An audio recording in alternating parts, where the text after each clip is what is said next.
Before he passed, Paul Newman named the 7 actors he hated the most. Those iconic blue eyes and that effortless sophistication made him a Hollywood legend for more than 50 years. Yet behind the composed charm was someone who remembered every difficult encounter. In his later years, Newman shocked even his closest friends by compiling a private list. 7 actors he absolutely could not stand working with. For a long time, that list remained a secret, known only to a handful of trusted confidants. But newly unearthed interviews and recollections from those close to Newman have brought it to light. The revelation is startling. The man, admired for his diplomacy and good humor, had a hidden record of colleagues who tested his patience beyond forgiveness. What would drive a figure as gracious and soft-spoken as Newman to hold such strong grudges? And why is this information only emerging long after his passing? Today we uncover the 7 stars who pushed Paul Newman's patience to its breaking point, and the surprising reasons they ended up on his private never again list. To many, Paul Newman was the perfect combination of talent, class, and compassion. The award-winning actor, race car driver, director, and philanthropist, Newman's own brand donated hundreds of millions to charity. But behind that immaculate public image was a quieter truth. Newman had his limits. Despite his professionalism, he kept a mental blacklist of co-stars who made life on set unbearable. A side of him the public never saw. As his longtime friend and frequent collaborator Martin Ritt once remarked, Paul had more patience than almost anyone in Hollywood. But once you crossed the line, that was it. There were no second chances. So who were the unlucky 7 who managed to wear down Newman's legendary restraint? Let's begin the countdown with number 7, Tom Cruise. The 7th name on Newman's list surprises many, especially considering the 2 co-starred in Martin Scorsese's 1986 classic, The Color of Money, the very film that finally earned Newman his long-deserved Oscar. The young actor who rubbed him the wrong way, Tom Cruise. To understand why, you have to know what Newman valued most on a set. Professionalism, focus, and humility. Cruise certainly brought the first 2. He was prepared, driven, and ambitious, but it was his boundless energy and unchecked ego that grated Newman. Paul found Tom's intensity draining, recalled producer Richard Zanuck, who worked closely with Newman. Tom treated him like some sort of living legend, constantly gushing and bouncing around with enthusiasm. Paul just wanted to get the work done quietly, and what truly frustrated Newman, according to those who witnessed it, wasn't Cruise's performance, it was his behavior off-screen.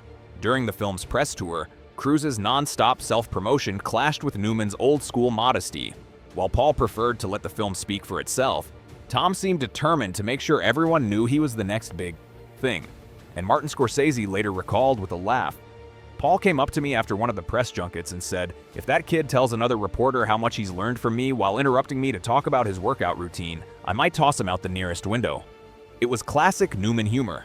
Dry, understated, but beneath it was genuine irritation, and Newman himself only addressed the matter publicly once, choosing his words with characteristic tact. He's a very dedicated young man with tremendous energy. Sometimes perhaps a bit too much energy. 6. Charlton H. The 6th name on Newman's private list wasn't about on-set friction. It was about ideology. Charlton H., the legendary star of the 10 Commandments and Ben-Hur, never shared a screen with Paul Newman, yet still managed to earn a permanent spot on his bad side. But according to Newman's wife, Joanne Woodward, few people in Hollywood got under Paul's skin quite like H. The reason politics as Newman's activism and liberal views grew louder through the 1960s, H's transformation into a conservative icon, and later, president of the National Rifle Association, infuriated him. Paul just couldn't reconcile the image of Moses with a man giving NRA speeches. Woodward shared in a 2010 interview. He thought H was using his fame in a way that did real harm, and their quiet feud came to a head during the 1966 election season. Newman was campaigning for anti-war candidate Eugene McCarthy, while H threw his support behind pro-war policies when the 2 men ended up dining in the same Beverly Hills restaurant. Witnesses recalled that Paul pointedly ignored H all evening. An actor, Robert Vaughn, a close friend of Newman and a fellow liberal voice in Hollywood, later confirmed the chill between them. They didn't shout or argue. Paul just froze him out, which for him was worse than a fight. Paul firmly believed that fame came with moral responsibility. To him, H's politics weren't just misguided, they were dangerous. Some people mistake playing great men for being great men, Newman remarked in a 1978 interview. I find that problematic. Though he didn't name names, everyone knew exactly who he meant. 5. Frank Sinatra. Coming in at number 5 was none other than the chairman of the board himself, Frank Sinatra. The two crossed paths only once in the 1980 disaster movie When Time Ran Out. But that brief experience was enough for Newman to swear off ever working with him again. And the issue wasn't ego or attitude, it was professionalism, or rather Sinatra's lack of it. Frank would breeze onto set, glance at the script, do one take, maybe two, and then vanish, recalled director James Goldstone, who had worked with both men. For a disciplined craftsman like Newman, it was infuriating. Actor William Holden, a co-star on the film, later told friends that the tension boiled over when Sinatra arrived nearly 3 hours late one morning. Newman confronted him quietly but firmly, saying his behavior disrespected the entire crew. Sinatra didn't appreciate the rebuke, and from that day forward, the two barely exchanged a word. Newman later summed up the experience with characteristic understatement. "Some people think talent excuses behavior. I don't." When a journalist asked him years later what it was like working with Sinatra, Newman's reply was dry and devastating. "Frank has a lovely singing voice." 4. Marlon Brando. Number 4 was perhaps the most surprising name on Paul's private list, Marlon Brando. Though they never appeared in a film together, both men were products of the actor studio and were often cast as rivals in Hollywood's eyes. Early in his career, Newman was frequently dubbed the next Brando, a comparison that irritated them both and fueled a quiet but lasting tension between the two legends. But Newman's frustration with Brando wasn't just about rivalry, it was about squandered potential. According to Robert Redford, Newman's longtime friend and co-star in Butch Cassidy and the Sundance Kid and The Sting, Paul often lamented how Brando seemed to lose interest in his craft. Paul once told me, "Watching Brando later in life was like watching someone burn a Picasso to stay warm," Redford recalled. Newman believed Brando had been blessed with a once-in-a-generation gift and had wasted it. What infuriated him most were the stories of Brando showing up on set unprepared, relying on chords or phoning in performances. For a perfectionist like Newman, that kind of apathy was unforgivable. "Paul believed you owed your best to everyone on set," said actress Eva Marie Saint, who worked with him on Exodus. When he heard that Marin couldn't be bothered to learn his lines, it genuinely offended him. In one of his final interviews, Newman summed up his view succinctly. "Great talent comes with great responsibility. Not everyone lives up to that." Most assumed he was speaking about Brando. 3. Steve McQueen. Coming in at number 3 was perhaps the most unexpected name, Steve McQueen. Both men were Hollywood icons of cool, symbols of masculine stardom through the 1960s and 70s. On paper, pairing them in the towering Inferno 1974 seemed like a dream. In practice, it was anything but. Even before filming began, tensions were brewing. McQueen, obsessed with maintaining equal billing and status, demanded identical pay, the same number of lines, and even an equal count of steps to climb in the film's burning skyscraper set. His biggest demand was that his name appear first in the credits, but positioned slightly lower than Newman's, a visual compromise that made them appear tied. "It was ridiculous," recalled director John Gillerman. "Here we were making a movie about selfless heroes, and off-screen it was a battle of egos. Nan, ever the professional, played along for the sake of the production, but privately he found McQueen's competitiveness exhausting." Actress F.A. Dunaway, who had worked with both men separately, confirmed their fundamentally different approaches. Paul treated acting as an art form to be honed. Steve treated it like a boxing match to be one. They were bound to clash. She said it was, as one crew member put it, a case of oil and water. 2. John Wayne. Taking the number 2 spot on Newman's private list was none other than the Duke himself, John Wayne. Their conflict ran deeper than Hollywood rivalry. It was rooted in politics and worldview. Newman, an outspoken liberal and anti-war activist, stood in sharp contrast to Wayne's staunch conservatism and unflinching patriotism. Paul thought the Green Berets was propaganda, recalled director Arthur Penn, a close friend of Newman's. He believed it glorified a war that was destroying countless lives. While Wayne was calling people like Paul un-American, the ideological divide was permanent and personal. Newman also had little patience for Wayne's one-note acting style. In an unguarded 1970s interview with critic Rex Reed, he said, "I respect his success, but John Wayne plays John Wayne in every movie. I've always tried to play someone new each time." And when Wayne won the Oscar for True Grit in 1970, a prize that had long eluded Newman, Paul was outwardly gracious but privately frustrated. Friends recalled him saying that Wayne had been rewarded for being himself, not acting.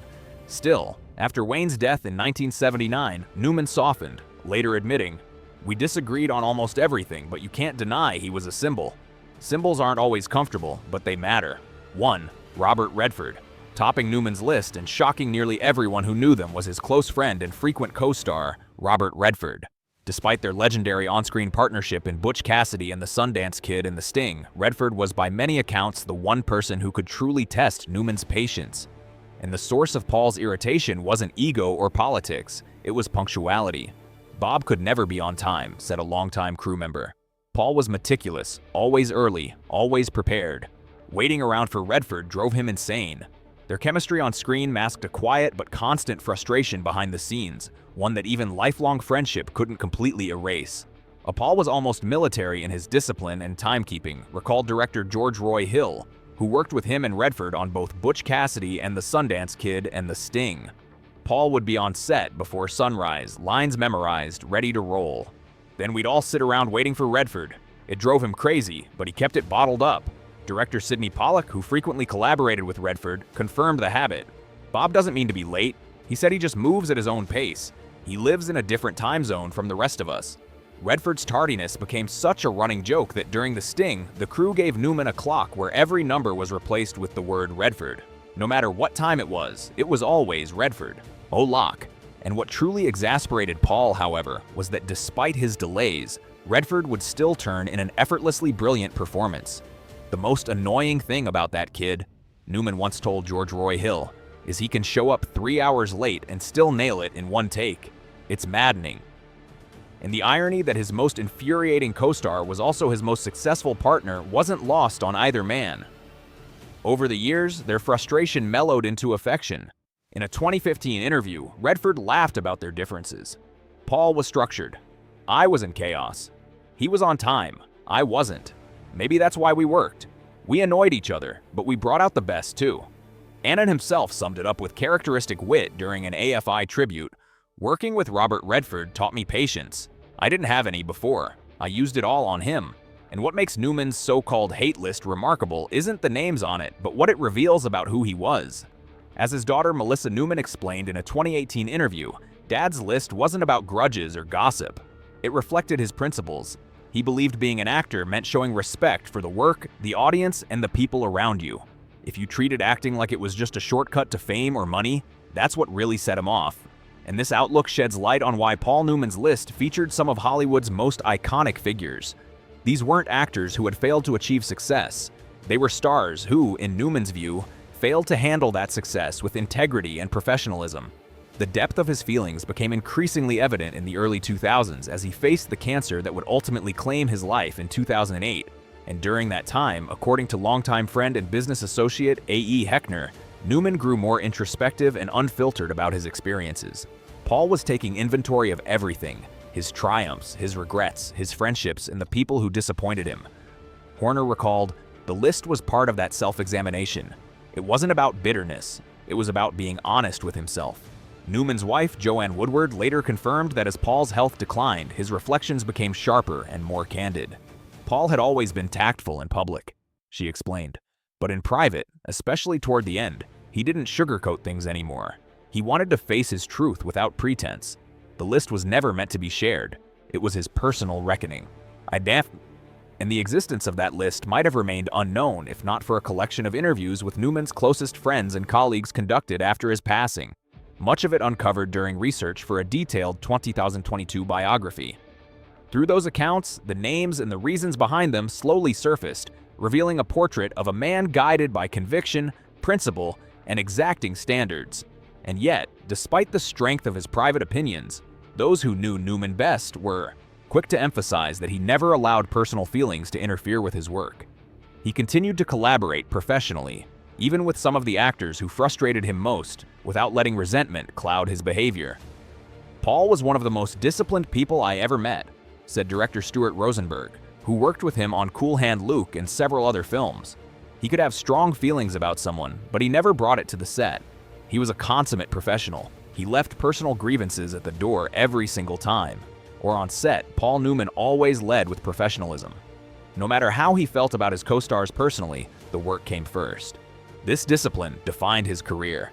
As Nobody's Fool co-star Jessica Tandandy once said, Paul had definite opinions about people, but you'd never see that when the cameras were rolling. He treated everyone with the same focus and respect. The revelation of Newman's private list has stirred debate among film historians and fans alike. Some argue it should have remained private, while others see it as an important window into the values that shaped one of Hollywood's most respected figures. Those who knew him best agree the list isn't about grudges, it's about principles. Martin Scorsese reflected on the controversy by saying, "Every true artist draws lines, things they won't compromise on." Paul's list isn't about resentment, it's about integrity. He believed in the responsibility that came with talent. The fact that he held even the biggest stars to his standards tells you everything about his character. Interestingly, even those who knew they'd made Newman's list responded with humor rather than anger. When Robert Redford learned he ranked #1, he reportedly laughed and said, "I'll take it as a compliment. If I annoyed him that much and he still kept working with me, that means I must have done something right."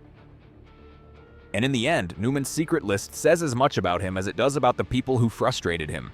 It paints a portrait of a man devoted to craft, discipline, and purpose. Someone who believed that success in Hollywood came with obligations to the audience and to the art itself.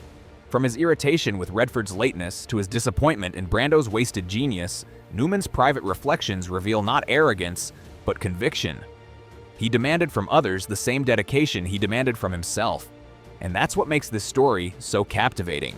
Not just the star-studded gossip, but the insight it gives into the mindset of a man who refused to settle for mediocrity. Newman's list reminds us that even the most gracious, charitable figures have their boundaries, their private judgments, and their unshakable values.